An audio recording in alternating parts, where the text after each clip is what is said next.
Bonjour à tous et salutations particulières à tous les membres de l'Église chrétienne de Rosemère. Alors aujourd'hui, j'aimerais faire ce nouveau communiqué au nom de l'équipe pastorale. Et donc, je vais être bref et je vais simplement lire le communiqué qui a été rédigé par l'équipe. Et ça va comme suit. Comme il a été communiqué le 2 février dernier, nous étions vraiment enthousiastes de pouvoir réouvrir l'Église afin de vous revoir tous et d'entrer en communion fraternelle avec chacun d'entre vous. Et nos discussions des derniers jours avec plusieurs d'entre vous et nos différentes communications avec des pasteurs et leaders d'autres églises nous ont amenés à réviser notre décision pour le moment. Nous vous annonçons donc que les célébrations du dimanche ne seront pas disponibles en présentiel dans notre bâtiment. Alors, beaucoup d'églises ont choisi de reporter l'ouverture des célébrations publiques. Nous allons donc poursuivre l'enregistrement des messages et diffuser les célébrations en ligne sur notre chaîne YouTube tous les dimanches matins à 10 heures.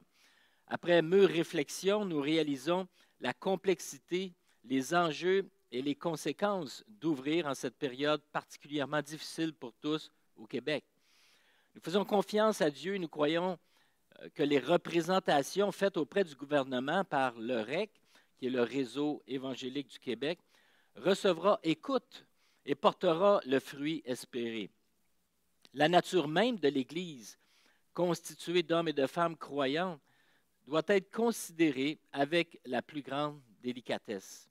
Nous vous demandons de prier pour cette situation sensible et pour l'équipe pastorale qui porte ce souci de recherche du bien supérieur commun de l'Église chrétienne de Rosemère. Sachez que cette période qui dure depuis 2 ans n'est pas facile pour l'équipe pastorale. Et je sais aussi que ce n'est pas facile pour chacun d'entre vous. Dans cet esprit de foi en Dieu, nous allons réorganiser rapidement une deuxième rencontre de prière sur Zoom, comme celle du 26 janvier dernier.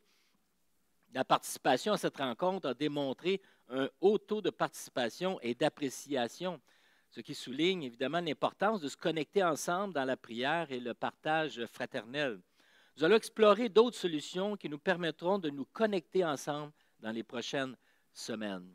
Alors en terminant, sachez que l'équipe pastorale prie pour chacun d'entre vous. Nous souhaitons vous revoir dans un avenir rapproché et nous prions que cette épreuve que nous vivons tous ensemble en Église fortifie notre foi en Christ, car Christ est notre vie et notre espérance est en lui.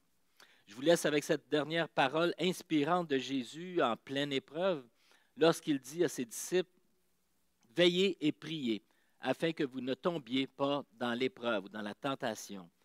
L'esprit est bien disposé, mais la chair est faible. » Il s'éloigna une seconde fois et pria ainsi, « Mon Père, s'il n'est pas possible que cette coupe ou cette souffrance s'éloigne sans que je la boive, que ta volonté soit faite. » Alors, merci pour votre écoute et soyez tous bénis en Jésus.